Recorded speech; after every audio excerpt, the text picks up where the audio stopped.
I would have never imagined that at 24 years old, I'd be asked to speak at such a powerful event and sharing the stage with doctors and Carol LeBeau. But I guess these unexpected moments are what makes life so great. I think this is the same feeling I had when I was rapping with 50 Cent in the green room at the Late Night with Jimmy Fallon show. Kind of like, is this happening to me? This moment is very humbling, and I'm very thankful to be here. Some of you may recognize me as Megan, of Team Meghan and Shane from this past season of The Amazing Race. My fiance Shane and I were fortunate enough to win a competition that took us around the world in a month as we raced 11 other teams, competed in off-the-wall challenges, interacted with people from Vietnam to Dubai to Estonia to Cambodia in the most intense adventure on television. We saw a glimpse of the world that we live in, the people and the cultures, the beauty and the poverty, the wonder and amazement.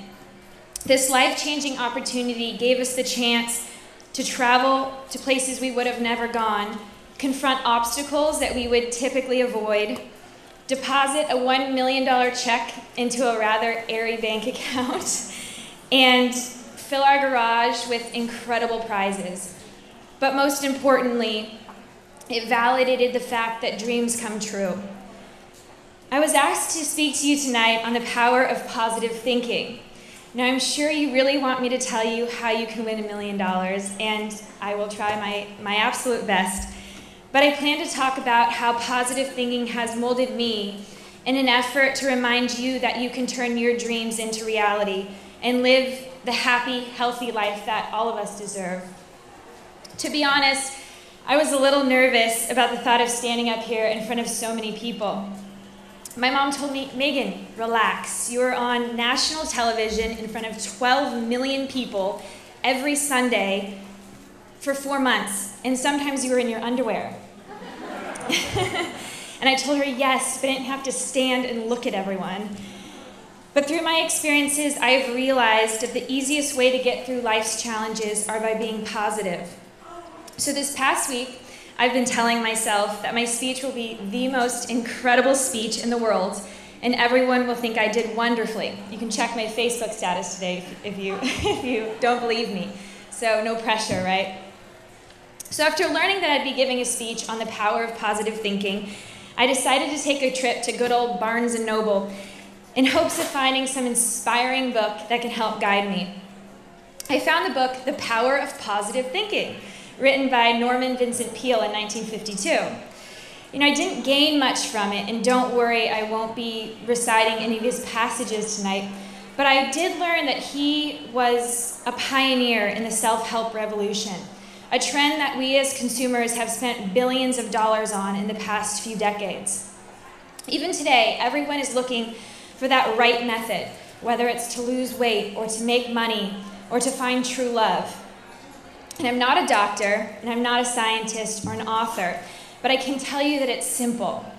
I'm not saying that it's easy, but it's simple, and the method is right under your nose. Actually, your nose is part of it, because it's you. It's your mind. And I really believe that a life of success and happiness is a direct result of utilizing the power of positive thinking. Somewhere in my life, I picked up the saying, conceive, believe, and achieve. And that is the foundation on which I tell you my story tonight. We'll start with conceive. First, you have to figure out what makes you ultimately happy. Not what would make others like you or impressed by you, but what would make you internally excited and satisfied. Whether it's short-term or it's long-term, it has to be something that would motivate you to work hard. Is it starting a business? Is it running a marathon? Is it playing in the World Series of Poker? That's Shane's, by the way. Then you have to imagine it, you have to visualize it, you have to play it through your head, you have to invent it, and you really have to dream it. And my dream was to be chosen on The Amazing Race with my boyfriend, Shane. Everyone knew that. We had both been fans of the show for years. We knew it would be the ultimate challenge, and we wanted to do it together. We wanted to put our competitive spirit to work and test our limits. And believe me, I had a lot of limits. We would sit on the couch and we'd imagine ourselves on TV wearing those matching outfits and backpacks, running around like crazy people, asking for directions, booking flights, rappelling down buildings, or in Shane's case, kind of rappelling down buildings. We took the first step to apply just after we turned 21, which is the age you have to be to qualify. We spent days filling out our 26-page application and creating a 3-minute audition video. Finding photos, we filmed an amusing skit of us running in slow motion to Chariots of Fire on the beach.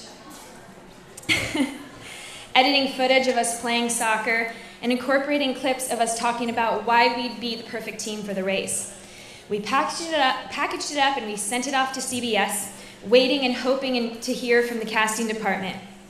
We thought about it constantly, and we stayed positive, and lo and behold, we got a phone call. We were later told that they thought we were great, but we didn't have the life experience they were looking for. And I thought, we're 21 years old, we're applying for the Amazing Race, we're trying to get that life experience. But with Shane's encouragement, we were positive, and we began thinking about how we'll change our video for the next season. So 6 months later, we applied again. We were ready more than ever. We'd work out in the gym, and I'd imagine being on the Amazing Race, running around, just trying not to be eliminated. And of course, not look like a fool on national TV. So we got a call back to come to the semifinals. We did well, and we made it to the final process before the actual cast of 11 teams was selected.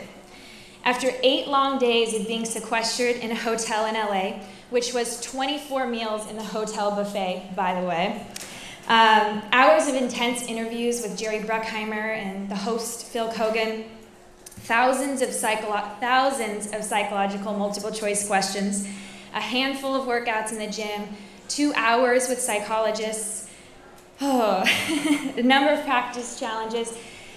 Shane and I were in the last group of 15 teams. Then we got cut. We were told we didn't fit this season's puzzle, and we were crushed. I cried, torn to pieces, but it didn't stop us.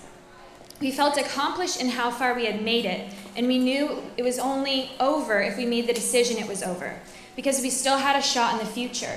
So we turned that long drive back from LA into a brainstorming session about how we can make our video even better for the next season. So 6 months later, we applied again, and we waited. We were positive. We envisioned ourselves on the race, seeing the other teams, jumping on the mat in front of the host. At this point, we had a taste of it, and we felt like we were so close.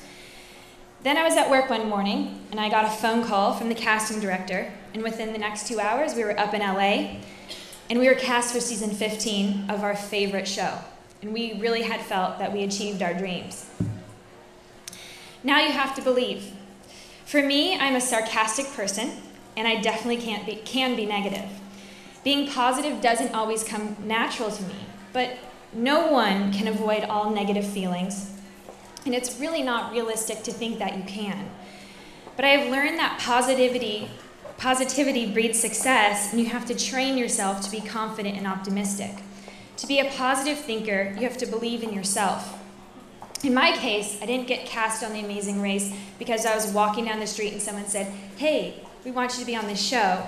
It was because I wanted it, and I worked for it, and I went for it. When you want something, you have to invest in it, and you have to trust in it, and you have to own it, and you have to say it, and you have to swear by it. It's hard to say how I learned to train myself to curb my negative thoughts, but I remember a time in my life that taught me a good lesson about having a positive attitude. I grew up playing baseball with boys from age 5 to 14. These are during my tetherball years. When I turned 9, we moved to live pitching. I was really afraid that the pitcher was going to hit me. So my dad would try to explain to me that I had to be confident and believe in my abilities and that I had control in the situation. So my dad took me to the park, and he told me to stand at the plate without a bat. He stood at the mound with a bucket of tennis balls, and he just started throwing them at me, trying to hit me. But I realized that I could easily take a step forward or backward or duck to get out of the way. Even throwing hard, I could avoid being hit. I was able to believe that I could get out of the way, and I had the power, not the pitcher. Then he did the same exercise, but this time he gave me a bat. And from that day on, I wasn't afraid to step up to the plate against the boys. I believed I could hit it, and I usually did. And from this, I learned that it's all in your attitude. When it was my turn to bat, I could have easily decided that I hated playing baseball, or I could have stood at the back of the batter's box and cringed every time the pitcher let go of the ball. But I changed my attitude. I told myself that I was going to hit the ball, and if the pitcher threw it towards me, I could get out of the way. And if he hit me, I could always charge the mound. Just kidding.